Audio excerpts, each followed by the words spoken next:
Welcome to Read It Kids. Today's book was the special request of 9-year-old Magnus in Spring Hill, Tennessee. The Sour Grape by Jory John, illustrated by Pete Oswald. I'm a grape, a sour grape. Grrr. If somebody upsets me, I'll remember it. If somebody wrongs me, I won't forget it. If somebody insults me, I'll never ignore it. Nope. See that banana over there? That banana slipped and bumped into me. So I'm holding a grudge. See that orange? Huh? That orange didn't call me back for a week. Grudge. See that lime? That lime borrowed my scarf and never returned it. Grudge. I suppose I've got pretty thin skin for a grape. Nobody steps on this grape. Grrr. Granted, it wasn't always this way. I grew up in a close-knit bunch. There were about 3,000 of us in our little community. We were sweet to each other. You look nice today. So do you. No, you do. We all lived on a vine.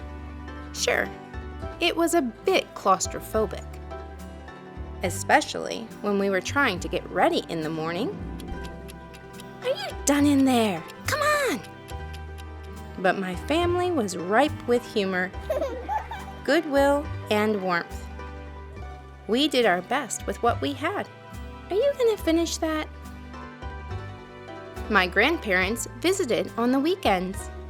We'd stroll in the sun and they'd teach us what they knew. They said that it takes a bunch to raise a seed. They said that good grapes roll their own way in life.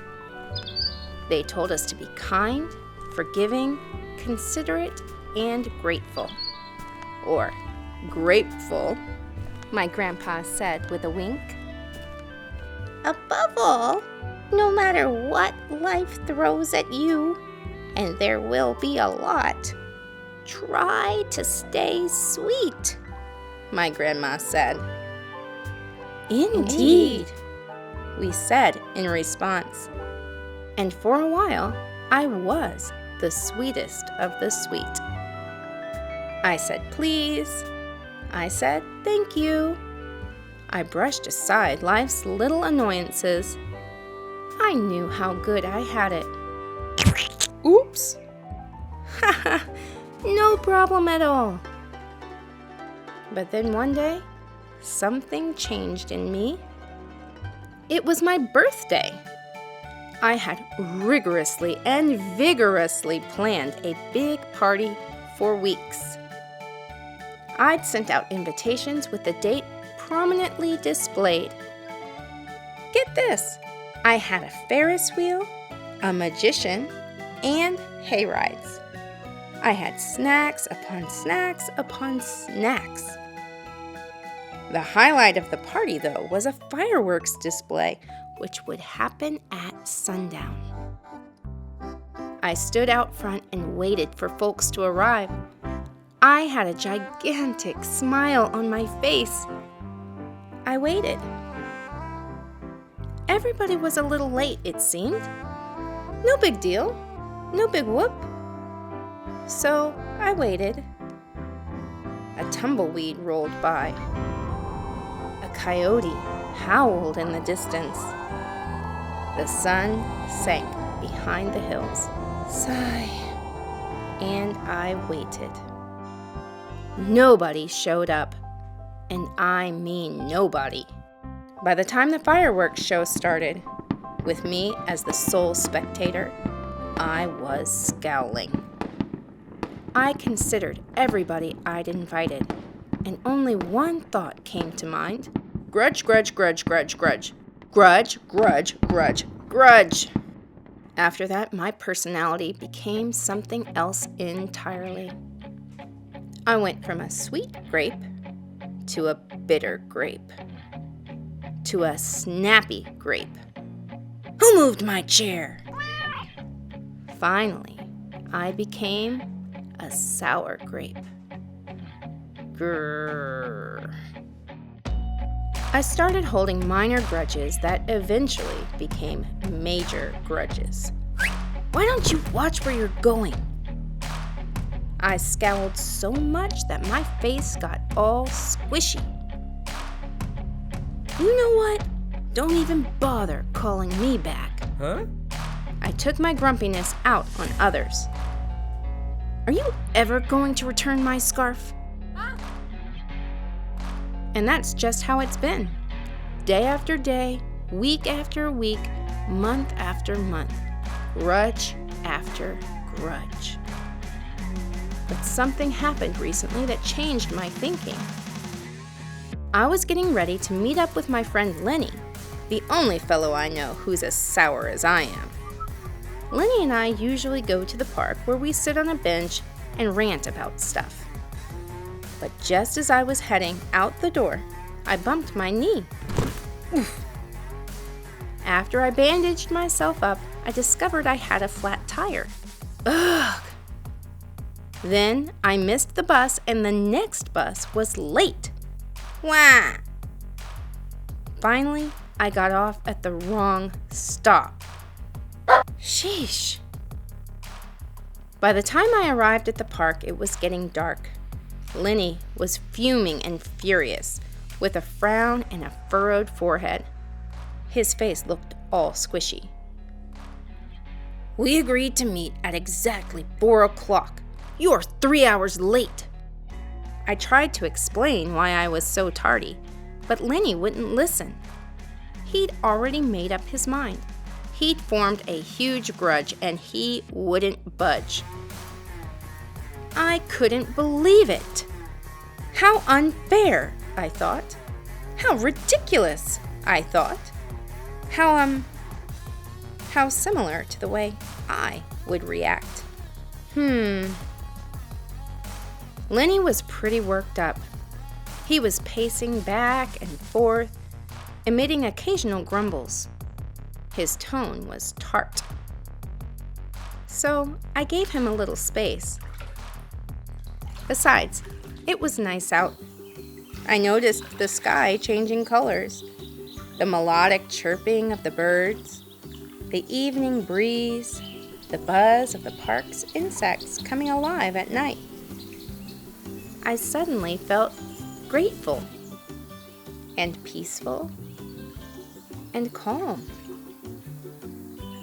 Had I been missing all this simple beauty because I was too busy complaining? Meanwhile, old Lenny stormed off, muttering something about disrespect and lack of consideration. I'm pretty sure I heard him add a grrr too.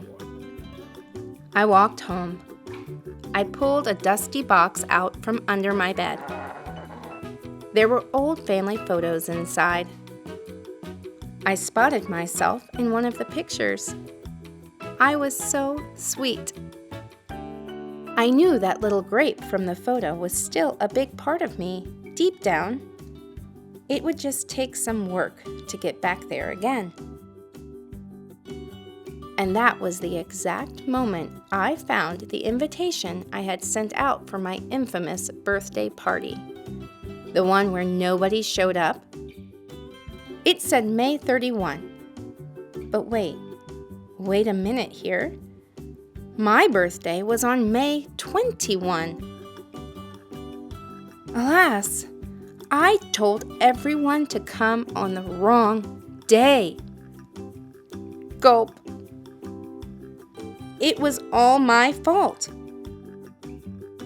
I realized nobody's perfect, not even me. After that day, I started noticing other things too. Like how remaining sour all the time is so draining. I'd wasted so much energy holding grudges when I could have easily cleared the air if I'd felt hurt. And yes, I still get upset from time to time. But that's okay, because now I talk. and I listen, and I work things out instead of just walking away. My sourness is fading. I'm letting go of all my grudges. And hey, it's working. Slip-ups happen. I'm just glad you're okay. Oh, thanks. That scarf looks sublime on you.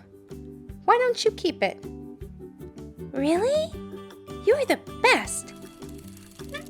Aren't you glad we got to catch up? I'm so grateful that we did. Sure, sometimes I still let out a little grrr when I'm frustrated, like this. Grrr. But then I move on. My face is less squishy too. Oh, and don't worry. Things are okay with Lenny again. Gosh, sorry I'm late. You must be furious. No big deal, my friend. You know what? If you look at things in the right sort of way, and if you remember to be kind, considerate, forgiving, and grateful, life really can be pretty sweet. Yes, indeed. It's natural to get disappointed or even angry sometimes, but the Sour Grape shows us how draining it can be to hold grudges, and how much sweeter life can be when we forgive, because truly, nobody's perfect. I hope you enjoyed this story. If you did, please give it a like, share it with your friends, and be sure to subscribe to the channel for more fun content. Until next time, happy reading.